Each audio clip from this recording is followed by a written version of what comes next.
नमस्कार। एक कहें कि कई बार हमें जो अटल जी भी कहते थे और जो शाश्वत सत्य है कि हम सब बदल सकते हैं लेकिन अपना पड़ोसी नहीं बदल सकते। और ऐसे ही हमारा अपना पड़ोसी जो हमारा अपना हिस्सा था, हमारा अपना भाई था, हिंदुस्तान ही है वो पड़ोसी पाकिस्तान हमारे लिए मुसीबत बना रहता है। और इस कदर मुसीबत बना रहता है कि वो लगातार वो उस अंदाज में रहता है कि घर फूंक के तमाशा देखना है, यानी पाकिस्तान बर्बाद हो जाए लेकिन उसे किसी भी कीमत पर हिंदुस्तान को मुसीबत में डाले रखना है। और इसकी लगातार वो कोशिश करता रहता है और इस कोशिश करने में वो कई बार अपना पांव कुल्हाड़ी पर मार लेता है या कहीं कुल्हाड़ी पे जाके बैठ जाता है। ऐसी ही एक कोशिश उसने फिर की।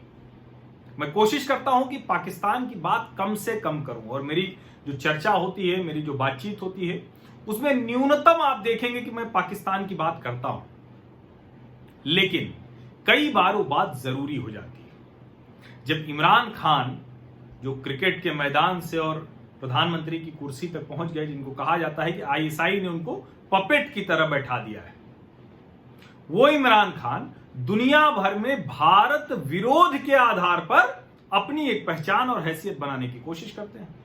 अमेरिका में वो मुंह की खा के आ गए, संयुक्त अरब अमीरात में मुंह की खाकर आ गए, और अब वो क्या करते हैं, कोशिश की हर दूसरी चौथी बात पर इस्लामोफोबिया, मुसलमानों को पर अत्याचार, मुसलमानों के हक की लड़ाई, यानी मुस्लिम देशों के नेता बनना चाहते हैं और उसमें भी वो लगातार मात खा रहे हैं। संयुक्त राष्ट्र संघ में उन्होंने वो कोशिश की थी, इस्लामोफोबिया की बात की। उन्होंने कहा कि हम मलेशिया और तुर्की, पाकिस्तान, मलेशिया और तुर्की जो है ये मिलकर वो देंगे, एक चैनल खड़ा करेंगे, एक अंग्रेजी का चैनल होगा और उस अंग्रेजी के चैनल के जरिए वो इस्लामोफोबिया के खिलाफ लड़ाई लड़ेंगे। अंग्रेजी का चैनल होगा, इस्लामोफोबिया के खिलाफ लड़ाई लड़ेंगे। अब वो कहां तक पहुंचा है ईश्वर जाने। अभी तो खैर पाकिस्तान में भोजन का प्रबंध करना बड़ी चुनौती है, चाइनीज वायरस से लड़ना बहुत बड़ी चुनौती है, वो सबके लिए चुनौती है, पाकिस्तान के लिए तो बहुत बड़ी है।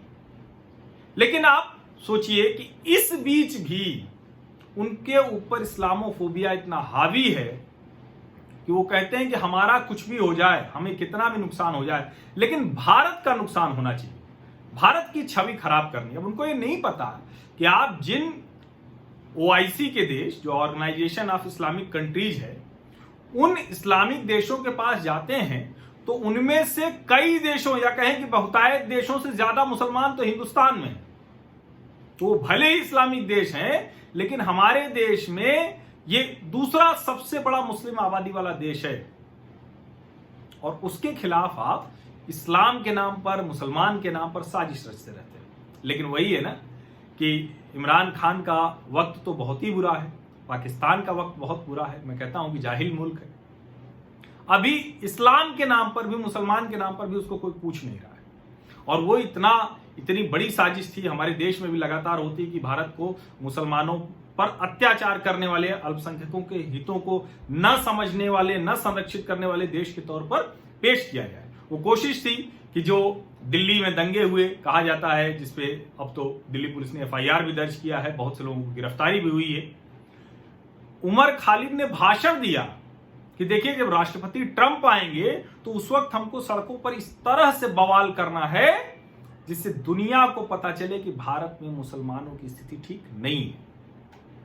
ये कोशिश की गई और वो कोशिश अलग अलग मंचों पे अलग अलग लोग करते रहते हैं। भारत में एक बड़ा बुद्धिजीवी जमावड़ा है जो कहता है अपने आप को बुद्धिजीवी, और इस घटिया हरकत पर उतर आता है कि हर छोटी से छोटी घटना को देश के मुसलमानों के खिलाफ बता देता है।